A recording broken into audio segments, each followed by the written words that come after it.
Hello fellow kaiju fans and kaiju collectors. Yeah, so I'm back for another video finally, and so this is going to be a little collection update. I wanted to hold off for a little while, but I'm actually kind of running out of stuff to review, so yeah, I had to get another one out there, and I've bought some stuff recently.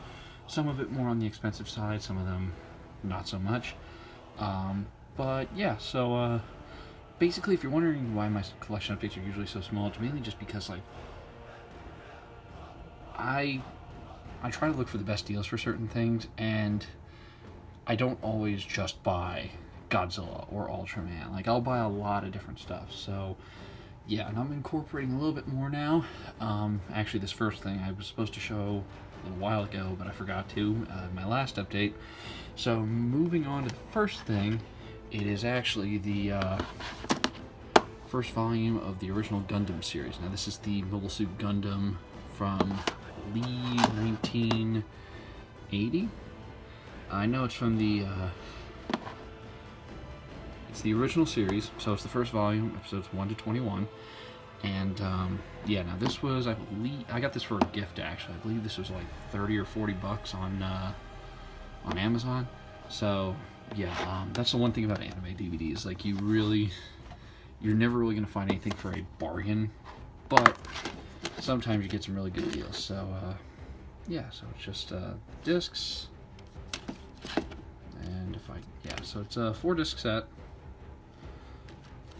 and yeah, so like I said, that was a gift. I actually was supposed to show that, I believe, in my last update or the update before that, believe it or not, but I forgot.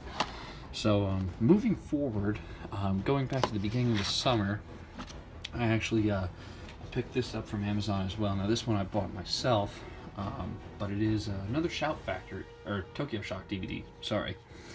Now this is number 2 in my collection. You might have seen it in the backdrop a couple of times. But yeah, it is the DVD of Frankenstein Conquers the World, or Frankenstein vs. Baragon, which this was one that I actually really wanted to get for a long time.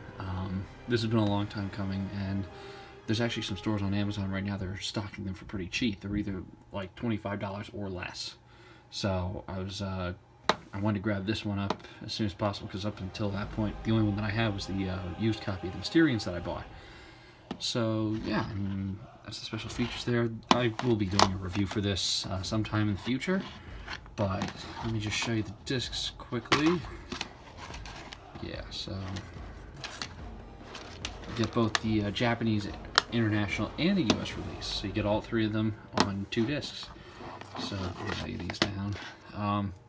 Moving forward again, now this is going back towards right around the time that King of the Monsters got released. I was trying to find a way to save on tickets, and I realized I didn't have 2014 on Blu-ray yet, so I picked up the Best Buy copy of Godzilla 2014. You may have also seen this in my backdrop as well. Yeah, so this came with like an $8 rebate, so really I got a ticket for cheaper than what I was actually expecting to get it for. So nothing really special with it. It's literally the same Blu-ray as got released many times before, but I just want to make sure that I had this on Blu-ray, and with King of the Monsters coming out in the end of the month, I already have that pre-ordered, so that will be coming up as well. Also around the same time, actually this might have been before 2014, before I bought that, I picked up the Rebirth of Mothra collection on Blu-ray. For some reason, it took me so long to buy this. I still have not seen 3. I've seen the first 2. I was in the process of watching 3 and got preoccupied, so there will be a review for this. I actually picked this up for a steal. This was like 10 bucks, I think.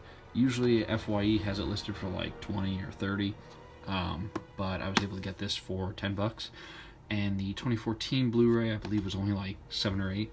Now you can get it without the slipcover for obviously like 4 or 5. But yeah, so moving forward, now getting into some figures. Before I went on vacation, I picked up a couple figures, Bandai Japan as well, and these are my first Bandai Japan, well, second and third Bandai Japan figures actually, aside from Godzilla 2002. But this is also my first Memorial Box figure, and it is the Memorial Box Gigan. So wanted to pick this guy up for a long time. I realized I don't have a Gigan figure, actually. So I wanted to get one as soon as possible, and he did come with his card. Right in here, they put it in this little like sandwich baggy thing, and yeah, so really happy to finally have a Gigan figure. May you get used in my stop motion movie? Who knows? So then moving forward again, also before vacation, I did another buy off of eBay. This was actually an auction, and I was the only one that actually bid on it, so it was really cool. I got it really, really easily. And it is the Bandai Japan 1968 figure. Now you're probably wondering, like, okay, I've got the Bandai Creations. I like it, but this figure is really the superior figure. It's actually a nicely scaled figure. You can pretty much scale it up with anything from the Bandai Japan line. He also came with a tag right here. This is actually in the same bag as the Gigan tag, or the Gigan card, but yeah, I wanted to keep them together just so that they didn't get mixed up or lost. So yeah, he was 20, and I believe Gigan was 50, something like that.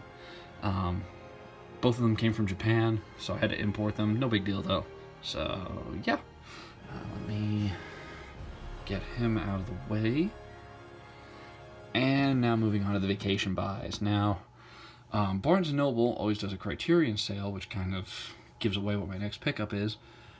But they were having a Criterion sale, and my brother, he already has the Barnes & Noble membership. So I got an extra 10% off in addition to the 50% that Criterion was running for the Criterion Blu-rays and DVDs. So I finally picked up Godzilla on the Criterion Blu-ray. Now I will be reviewing this mainly just because of the differences between that copy and the Classic Media copy that I also have. Obviously I did hear about the Criterion box set.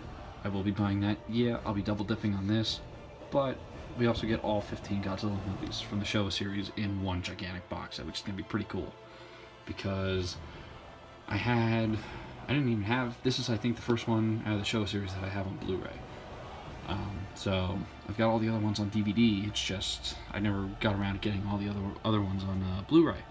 You can obviously still find some of the Kraken Blu-rays, depending on which one's fairly cheap.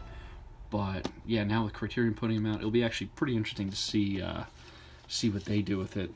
I saw some of the pictures, like the artwork that they did for the various movies. Some of them look good, some of them, but we'll have to wait and see when it comes out. But yeah, so finally picked this Blu-ray up. It only took me, this came in I think 2012, so it only took me about 7 years to finally break down and buy it. So yeah, also keeping in the trend of the 54 movie, I also picked this up. You probably already figured out what it is. I did pick up the NECA 1954 poster version figure. So he did come with his Atomic Breath, and he came in the reissue box, which means that he came with the poster. I don't have it here with me now, but obviously NECA is reissuing a lot of their Godzilla figures, especially 1984, which will be nice. I will be double dipping on that, mainly because they've finally gotten the look right. They finally got the spines right. It actually looks like a decent figure. Plus, we're also finally getting a 1964 figure as well. Still hoping for a 2002, but who knows. I'd also like to see us get some foes, like besides just Rodan and Mothra from King of the Monsters, but that's wishful thinking there. But no, honestly, this figure really makes me wish that I would have picked up the 1954 figure on its first release. I might actually still pick up the first release of it. It all depends on how long it'll take NECA to release or to re-release the 1954 figure that they put out originally.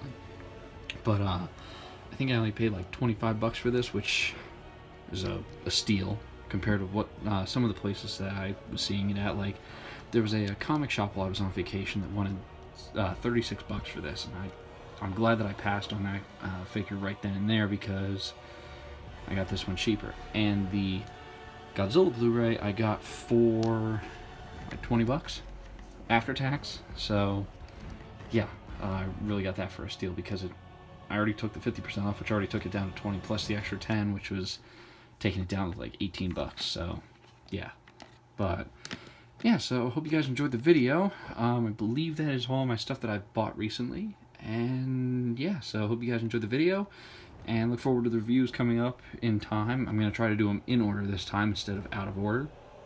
Who knows how long that'll last though. So yeah, hope you guys enjoyed the video, and I will see you guys later. So yeah, I did actually forget something. I picked this up probably the second time that I went to see King of the Monsters, and I figured, you know what, the first time I saw her, this really left a lasting impact on me, so I had to pick up the soundtrack. Yeah, picked this up at FYE, like I said, probably like the second or third time I saw the movie. I gotta say, Bear McCreary, you have done the Godzilla score catalog a lot of justice. Really, this was a pleasant surprise for me. Like, when they first released it, I was like, oh god, this is gonna be freaking awesome. If this is only half as good as the movie is, we're in for a real treat. Obviously, opinion of the movie varies from person to person. I really liked it, and the musical score was amazing. So yeah, the only other pickup that I really had. So hope you guys enjoyed the video. I'll see you guys later.